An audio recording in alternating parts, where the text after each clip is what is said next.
Seguimos en esta cobertura de las elecciones presidenciales en Colombia. Rodolfo Hernández, Gustavo Petro. Ya hemos conversado con diferentes voces, expertos que nos han dado su posición, su visión, incluso miembros del gobierno de Iván Duque. Tenemos con nosotros a Amaury Chamorro. Amaury Chamorro es un estratega reconocido a nivel político en América Latina. Ha asesorado gobiernos como el de Rafael Correa, en su momento como el de difunto Hugo Chávez, Pedro Castillo y gran parte de la izquierda latinoamericana. Amaury, gracias por acompañarnos en Panamá en Directo. No, gracias. Para mí es un gusto estar aquí. Solo hacer un pequeño ajuste. Adelante. No estuve con el presidente Chávez, infelizmente. No, bueno, está bien. Pero yo no sé por qué en las informaciones que hay en internet dicen que tú trabajaste con él. Sí, es verdad. Infelizmente no, hubiera sido un motivo de orgullo. Muy bien. Si pudiera haber trabajado con él, claro que sí. Amaury, hemos conversado en diferentes oportunidades y a mí me encanta hablar del fenómeno de América Latina políticamente hablando. Vemos a un AMLO en México, vemos a un Bukele en El Salvador, vemos a un Pedro Castillo en Perú, vemos a un Boric en Chile, vemos a un Bolsonaro en Brasil, lo que está a punto de ocurrir con Gustavo Petro, Kirchner en Argentina. O sea, personajes que son tal vez la antítesis del político tradicional en América Latina. ¿Qué es lo que está pasando en la región? Yo creo que hay algunos que sí son fenómenos de la antipolítica en el sentido clásico que nosotros estamos acostumbrados a los años 70, 80, los políticos de ese estilo, ¿no? Tienes algunos citan a Nayib Bukele, por ejemplo, como un antipolítico, pero en realidad Nayib Bukele viene de las juventudes del partido del FMLN, el Frente de Farabundo Martí, que fue una guerrilla que se transformó en un partido. Es un gran admirador de Shafiq Handal, que fue el secretario general del Partido Comunista salvadoreño y todo, y rompe con el FMLN y sale a hacer su partido y gana y ha hecho un gobierno muy admirado en el mismo Salvador, muy respetado. Yo creo que lo que se ha roto no es tanto la antipolítica, no es que se ha llegado a un punto de antipolítica, lo que se ha roto es la frontera entre la izquierda y la derecha. Y eso hace con que las poblaciones comiencen a discutir mucho más por causas, por algo que los movilice, que estrictamente tener un posicionamiento si eres de izquierda o de derecha. Inclusive porque la izquierda ha generado contradicciones ideológicas, pragmáticas, programáticas sobre su actuar, ¿no? Por primera vez en 200 años de república, de independencia, digamos, de América Latina, la izquierda pudo ganar una elección, terminar un gobierno, reelegirse, ganar mayoría en los parlamentos, cosas que nunca había existido porque habían los golpes de Estado, las dictaduras y todo lo que ocurrió. Que es algo que para Colombia es muy distinto porque prácticamente en Colombia nunca ha habido una dictadura. Hubo un periodo muy corto, hace muchos años atrás, pero digamos que es la democracia más estable, pero también la más violenta, la que más ha asesinado en la historia, yo creería que del mundo.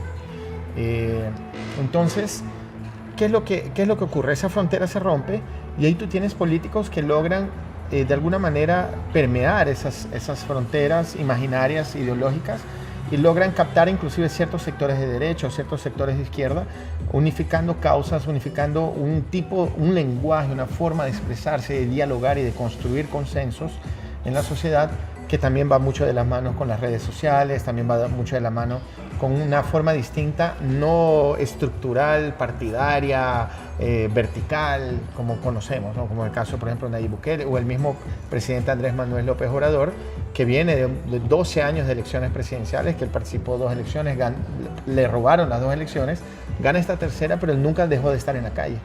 Él durante estos 18 años prácticamente estuvo en cada esquina de México andando, construyendo. Entonces yo diría que en términos discursivos, ideológicos, se rompen las fronteras, así como se acabó la Guerra Fría, ¿no? Se cae la Unión Soviética, entonces queda como un mundo prácticamente gobernado solo por los Estados Unidos. Entonces lo que ocurre es que también ya no tenemos más esa izquierda dura, consolidada, como la conocíamos antes, y esa derecha. Es una cosa que está mucho más fusionada, ¿no? Hay una población que está de acuerdo con algunas propuestas de Petro, pero también, por ejemplo, con propuestas de Rodolfo. Y eso hace con que sea medio ambiguo. Entonces esos nuevos políticos, o la generación ya de Nayib, de Boric, la de Andrés Arauz, que participó en el Ecuador, y las que van a venir a sustituir los grandes líderes como Lula, como Evo, de alguna forma deben permear esa frontera, pero generar un nuevo lenguaje político. Yo digo que es crear un lenguaje político diferente, que sea más pulverizado, que sea más más horizontal, no tan vertical, y que permita una construcción colectiva de un proyecto, una visión de mundo. Eso Claro. es lo que permite más hoy en día tener adherencia a los sectores, recordando que el 40-50% de algunos países de los votantes prácticamente se conforman como sujetos históricos ya dentro, usando redes sociales. Claro. Entonces tienen una percepción y una forma de ver el mundo y de construir esa percepción distinta de la sociedad que no tenía ni celular. Entonces, esa adaptación, estamos en esa fase de transición. Va a haber de aquí unos 20, 25 años donde prácticamente el 100% del votante esté acostumbrado a usar solo su celular y las redes sociales. Entonces, estamos en esa fase de adaptación. Yo creo que es más un tema tecnológico que ideológico. Tú no has asesorado, según tus palabras, al candidato Gustavo Petro, pero has visto lo que se ha palpado en la calle. Y sin duda alguna deja un sinsabor esta campaña política, porque es una campaña de mucha campaña sucia, mucha campaña negra, las redes sociales disparando cualquier cantidad de desinformación de lado y lado, y no solo en la segunda vuelta, sino también en la primera. Videos van, videos vienen. ¿Cuánto daño crees que le hace al país una campaña como la que ha vivido Colombia a esta altura? A los ciudadanos, ¿crees que deja un quiebre, una huella o un lunar esta campaña política en Colombia? Yo creo que Colombia ha cambiado. Bueno, estábamos hablando de eso hace poco. Yo creo que Colombia ha cambiado porque ya la sociedad no aguanta más la violencia, sea verbal, sea física, sea económica. Ya Colombia ha sufrido mucho durante 200 años, un país que ha vivido en guerra 200 años, y que ahora ya vio que sí hay un camino que puede ser la no violencia. Infelizmente, y eso no es de ahora ese fenómeno, pero infelizmente la disputa política siempre ha sido muy agresiva. Igual antes del internet, antes de que existieran las redes sociales. Ahora lo que ocurre es que si tú googleas, está ya el ataque. Antes tú atacabas y acababa la elección, cuando no había internet se desaparecía aquello todo, ¿no? Todo eso, el ataque, la guerra sucia, eso siempre existió. Ahora es más presente, es más latente, y también de alguna parte, una cosa que quería comentar es que algunos sectores dicen, no, qué guerra sucia, qué cosa tan fea, pero acordemos lo que hizo Uribe con el DAS, usando el Estado, dinero del Estado para destruir la reputación de políticos, de jueces, de actores, de artistas, de lo que tú quieras. Eso también es guerra sucia. Y ahí no se hablaba de polarización.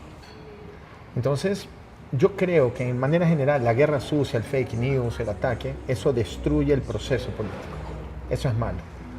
Porque lo que tú haces es obligar a la sociedad a basar sus decisiones con base en lo negativo del otro y no con tus propuestas. No obstante, hay que dejar muy claro, el único que ha propuesto algo desde la primera vuelta hasta ahora ha sido Gustavo Petro. Estamos también conversando, las encuestas cualitativas, cuantitativas dan que Gustavo es el más preparado, es el único que ha presentado propuestas, es el único que tiene experiencia, que ha podido, Entonces, si hay un candidato que ha presentado eso, lo que ha ocurrido en esta segunda vuelta es una ola de que el país se despierta de haber mandado a Rodolfo Hernández a una segunda vuelta cuando ve que encuentra un tipo violento, misógino, un Bolsonaro que habla en español con cara de Trump. Yo digo que es ahora que en su yate con 12 chicas en hilo dental, ya no sé ni cómo describirlo. Entonces, Colombia se despierta a ese personaje porque era simpaticón. Yo digo que todo el mundo tiene en la familia un Rodolfo Hernández, ¿no? Es un tío, un abuelo, así, que al mismo tiempo que es chistoso, es misógino, hace comentarios medio raros, es mal hablado y golpea, y esto hecho el valiente, y no sé qué. La gente, estamos más acostumbrados a convivir con un Rodolfo Hernández, pero nadie tiene en su familia un Gustavo Petro. Es un tipo denso, inteligente, callado, medio avergonzado, pero que es un tipo brillante, que es un tipo que tiene una historia compleja. Entonces nadie tiene un Gustavo Petro. Es más fácil convivir con el otro. Pero entonces Colombia se despierta de ese tipo, y cuando viene ese montón de videos, que no es guerra sucia, eso es una cosa que quería decir. Una cosa es inventar una mentira sobre un candidato, ¿no? Eso es mucho la base de la guerra sucia. No, voy a decir que este de aquí es narcotraficante. Voy a decir que ella es lesbiana y no lo es. ¿Y cuál es el problema de fuera lesbiana? Ninguno. No, pero ella no lo es, pero igual voy a intentar mentir porque eso le afecta a un nicho específico para ella. Eso es la guerra sucia. Pero Rodolfo Hernández dijo que iba a pegarle un tiro a un cliente. Dijo la Virgen María y las prostitutas que vengan acá, que todas las trato por igual. Habló de la otra que solo le faltaba que le pasara un tren encima. Imagínate hablando de eso a las mujeres. La madre sale con una pistola mostrando el revólver que le disparaba al papá. O sea, Colombia también se despertó y eso no puede ser. Entonces, ya eso se lo clasifica como una guerra sucia. Pero eso estaba en las redes sociales antes de que comenzaran las elecciones. Pero entonces, si uno ve todos esos ejemplos que tú das, ¿por qué Rodolfo Hernández tiene una popularidad tan alta o una intención de voto tan alta? Por el antipetrismo. Por el antipetrismo. El antipetrismo no votó por Rodolfo en primera vuelta. Y Rodolfo llegó a 30. Que ese 30 también está el antiuribismo. Las últimas elecciones presidenciales en toda América Latina básicamente ganaron los candidatos que lograron atrapar el voto anti-algo. Boric, anti-Pinochet, ¿no? Porque Kast representaba el pinochetismo. El profe Castillo, el anti-fujimorismo, era Keiko Fujimori la otra. Lasso gana por representar el anticorreísmo. Y aquí Petro representaba única y exclusivamente el antiuribismo. Pero Rodolfo logró también posicionarse como antiuribista y atrapó un sector más de derecha, un sector más popular, con un lenguaje con una capacidad de comunicación hasta entonces fabulosa, hablaba súper simpático, cosa que Petro no es así. Entonces, él logró conectarse con ciertos sectores de la sociedad y se vinieron con él. Pero en una segunda vuelta, él es la única opción del antiuribismo. Entonces tú sumas un sector que quiere un cambio, que pensaba que él era un outsider, y a eso tú le sumas el antipetrismo. Esa es la composición del voto. Inclusive cuando con los estudios que hemos hecho, él pasa a la segunda vuelta, él pierde 7 puntos. Él llega a la segunda vuelta, sale el tema de toda la gente comienza a conocer quién es Rodolfo, él cae 7 puntos de su voto duro, pero a eso es cubierto ¿con qué? Con la suma de los votos del antipetrismo. Pero el antipetrismo es menor que el antiuribismo.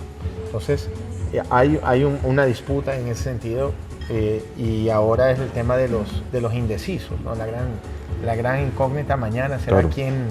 para dónde van los indecisos. Gustavo Petro tiene una leve ventaja tiene una ventaja sobre Rodolfo Hernández. No obstante, hay un problema porque sabemos de la inestabilidad del proceso electoral colombiano, sabemos que aquí se desaparecen millones de votos en horas y claro, eso asusta un poco porque realmente la democracia de repente puede ser afectada inclusive por posiciones, lo que el presidente Duque dijo esta semana, ¿no? Diciendo que las Fuerzas Armadas eran las que iban prácticamente a determinar y hacer cumplir el resultado electoral. No es verdad, no son las Fuerzas Armadas, para eso está la justicia electoral.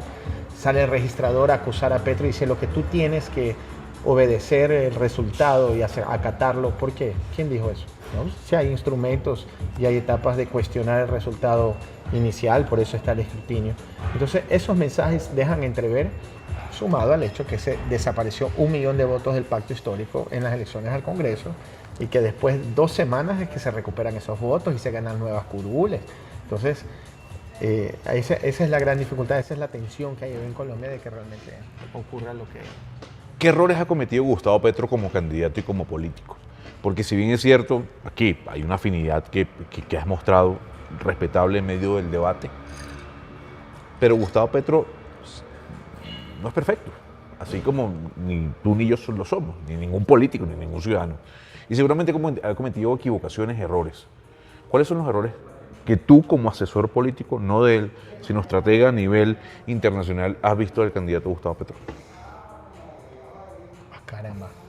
Yo creo que el primero es que él no es simpático.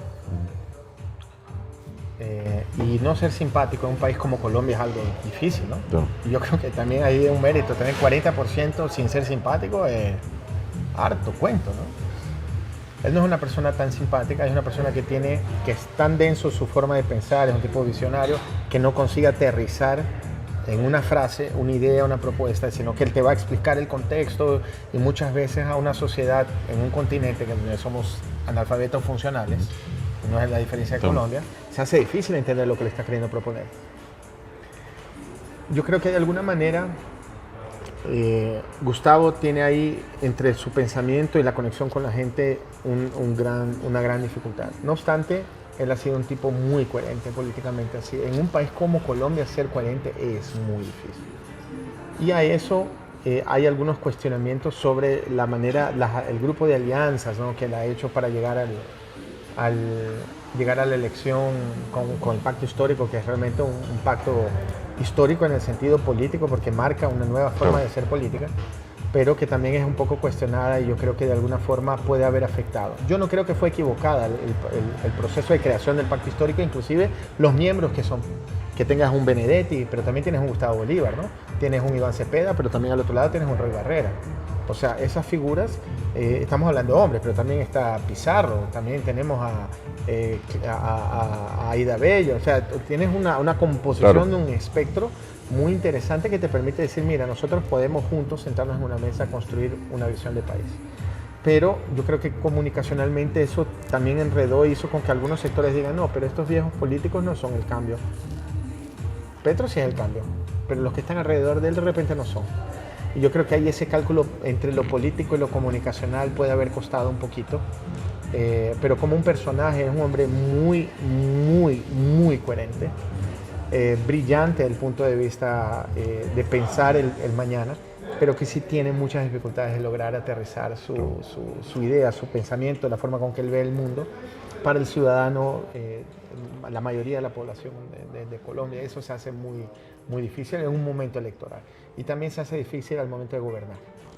Amaury, la última pregunta tiene que ver con Panamá. Panamá entra en un proceso electoral que ya está comenzando, con miras al año 2024, ya se abrieron las fechas, ya se abrió el telón para la firma de candidatos independientes, y lo que uno ve sobre la mesa es que el tradicionalismo político vuelve a ser presencia dentro de las elecciones de Panamá, más allá de uno u otro outsider que pueda venir. Pero dicen algunos que esa es la realidad de Panamá, y eso es así, el tradicionalismo político y el partidismo es la forma en cómo uno puede cultivar votos y ganar una elección. ¿Hasta qué punto Panamá puede aguantar esa forma de hacer política? La política de basarse en el partido, en las bases sólidas que tiene y no en un tema ideológico o de ideas.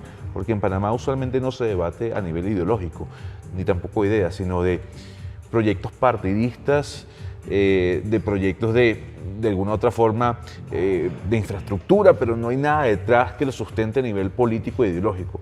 ¿Eso es viable a largo plazo o crees que con la revolución, un término que no le gusta a algunos, pero hay una revolución en América Latina en cuanto al tema de lo que se debate con miras a una presidencia, eso va a cambiar, eso puede cambiar? ¿Crees que eso no es viable a largo plazo?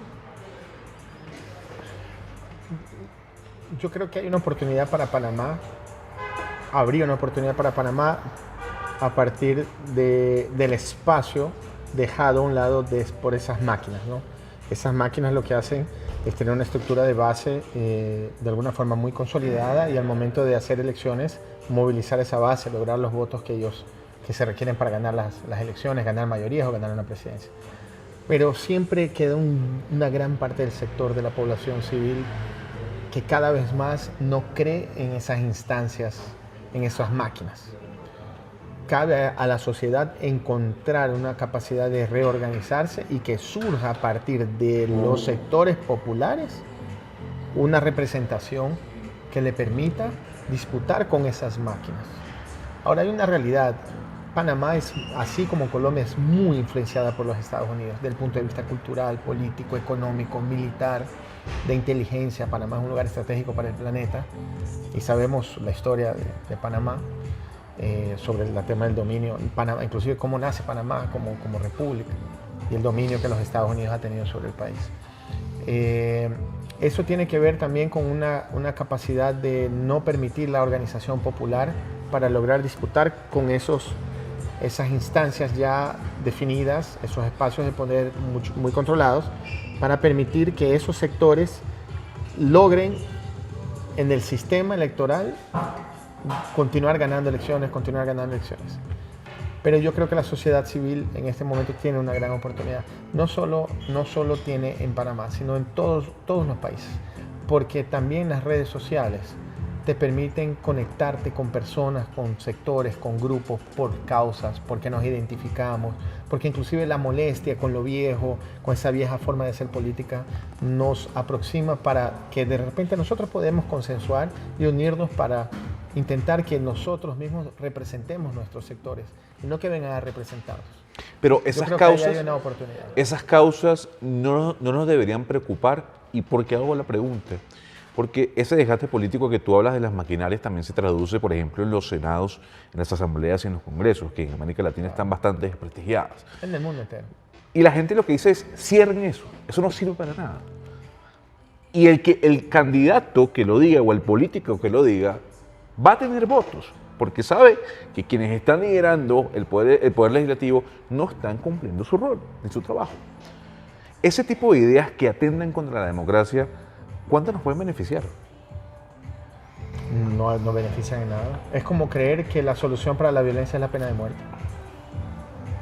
Entonces los políticos, y ahí es lo que yo estoy en desacuerdo con la comunicación política cuando la transforman en un marketing político. No, entonces mira, hubo un caso de violencia y la gente está molesta, entonces para ganar más votos, digamos que vamos a meter la pena de muerte. La pena de muerte, si fuera por eso, Estados Unidos fuera como Dinamarca, y es el país más violento del mundo.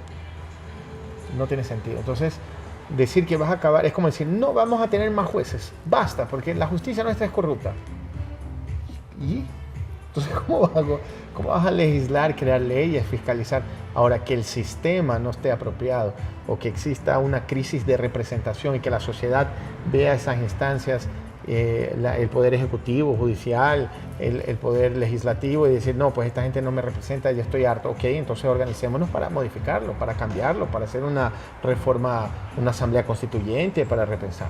Lo que ocurre es que América Latina, y tocaste un punto importante, no que me quiero extender mucho, que sé que ya estamos al final de la entrevista, pero la democracia que nosotros vivimos en América Latina fue importada de Europa, una democracia que fue creada hace 400 años, de una persona que escribió a luz de vela. Ya hoy con Twitter y TikTok y redes sociales y energía eléctrica y el mundo en que vivimos, un nivel de velocidad, de globalización, de liquidez, ¿no? Como ahora las sociedades líquidas de Bauman, nosotros no podemos más vivir también en una democracia que tenga un modelo tan anticuado. Yo creo que llegó el momento de que América Latina redefina su forma de hacer democracia. ¿Cómo puede ser que el TikTok o el Twitter o las redes sociales puedan desestabilizar un proceso democrático? Entonces algo está pasando. ¿Cómo puede ser que desde otros países yo pueda influenciar el resultado de las elecciones porque yo manejo las redes sociales y de alguna... Entonces la democracia es muy, muy vulnerable. Entonces nosotros debemos repensarla como sociedad. Y eso va a ayudarnos a traer respuestas también de la crisis de representación de los partidos y de esas instancias que la sociedad dice, mire, discúlpeme, yo me despierto todos los días 5 de la mañana para ir a trabajar, trabajo como un burro para educar a mi hijo, nosotros vivimos apretados y tenemos una situación complicada y yo sé que mi hijo no va a poder acceder a una universidad, que yo vivo pagando alquiler porque no tengo condiciones de comprar mi casa. Y estos de aquí que viven como reyes y como magnates me van a decir a mí que va... O sea, esa distancia ya generó un agotamiento de la sociedad y eso ya viene mucho. Pero ¿cuál es la solución? Entonces acabo con la presidencia de la República, vamos a vivir como no hay cómo. Pero entonces sentémonos a rediscutir y yo creo que eso lo deberíamos hacer como sociedad, no un país, sino todo nuestro continente. Pero ¿cómo se le puede explicar, ya para finalizar, a la gente que el problema no es la democracia como figura política, sino quienes gobiernan los estados? Porque la gente, cuando uno ve las encuestas del Latinobarómetro, ponen a la democracia en sus problemas como en el 5º o 6º lugar. Lo primero es la inseguridad, la economía, mi bolsillo, a mí no me interesa. Por mí que cierren las asambleas, no eso no sirve para nada. ¿Cómo hacer entender que el problema no es la democracia per se, sino quienes nos gobiernan? Es que los que gobiernan son resultado de una crisis democrática. Y más que todo, y todo eso nace con el proceso educacional. Nosotros vivimos en la región más desigual del planeta, ¿no? O sea, nosotros tenemos los más ricos del mundo y los más pobres del mundo. La pobreza nuestra supera la de África y nuestra riqueza, los ricos nuestros superan a Suiza. O sea, ¿cómo es eso? En un mismo continente. Esa desigualdad se sostiene y se mantiene por una cuestión principalmente estructural de la educación. Entonces, a un ciudadano que tiene hambre y que tiene que trabajar 12 horas vendiendo caramelos en las esquinas de las casas, de las calles, para lograr sostener y llevar la comida a su hogar, hablarle de democracia es algo absurdo. Y él no puede darle una educación a su hijo para que el hijo de él no venda caramelos como él vende. Entonces, ¿cómo nosotros logramos cambiar esa realidad? Primero es que existe un proceso de conciencia de la sociedad para entender las variables y ahí nosotros también volver a discutir. Porque no te digo que en un año renace una constituyente y se resuelve todo, pero sí debemos iniciar. Yo creo que todos los sujetos políticos, sociales, los líderes de nuestro continente deberían tener un compromiso de refundar nuestra democracia. ¿Cómo comienza esa refundación? Con educación. No hay posibilidad de reformar y de mejorar las condiciones de vida, tanto económicas como también sociales, políticas, y que de repente los poderes sean la representación, o sea, mínimamente nuestra representación. Nosotros nos veamos identificados allá, porque no hay forma, por más imperfecta que sea, y salió un video, inclusive de Pepe Mujica apoyando a Gustavo Petro, hablando de, mira, la democracia es imperfecta, pero es lo menos peor que tenemos para vivir en sociedad. Claro. Entonces, si nosotros conformamos, hacemos un cambio educacional, y esto estamos hablando para aquí de 50 años, a donde la sociedad nuestra tenga la capacidad de instalar un debate real, si este modelo no es lo suficientemente bueno, pero entonces vamos a modernizarlo. Es que ahí realmente nosotros vamos a lograr superar. Yo no creo que simplemente decir, no, la culpa es de los gobernantes. Es una salida muy barata y nosotros no podemos tenerla. Nosotros, que yo digo, es los formadores de opinión.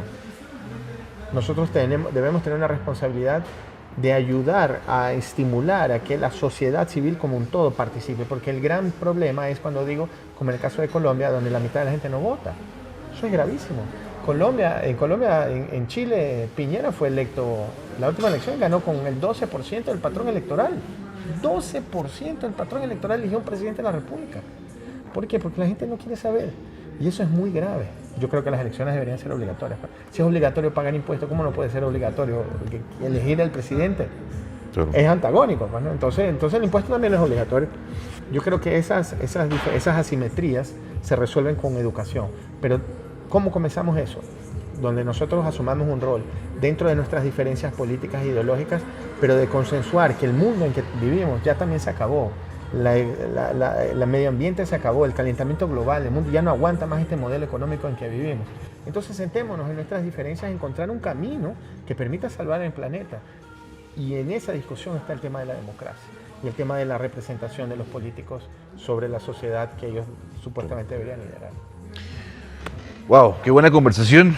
Amaury Chamorro, tal vez uno de los mejores y más destacados estrategas políticos reconocidos de América Latina. Sin duda alguna, no voy a decir que asesoraste al fallecido Hugo Chávez, porque ya me vas a decir que te hubiese encantado, pero sí ha trabajado con el presidente o expresidente Rafael Correa, el presidente Pedro Castillo, ha asesorado líderes de la región. Qué placer tenerte aquí para los oyentes y quienes nos ven a través de la señal de Panamá en directo, Amaury. Muchísimas gracias. No, gracias a ti, gracias a todos y a todos que nos han visto, que hayan tenido paciencia para ver esta conversación, que para mí fue muy grata, gracias, y siempre a disposición, un honor, un saludo enorme a nuestro querido Panamá. Buenísimo.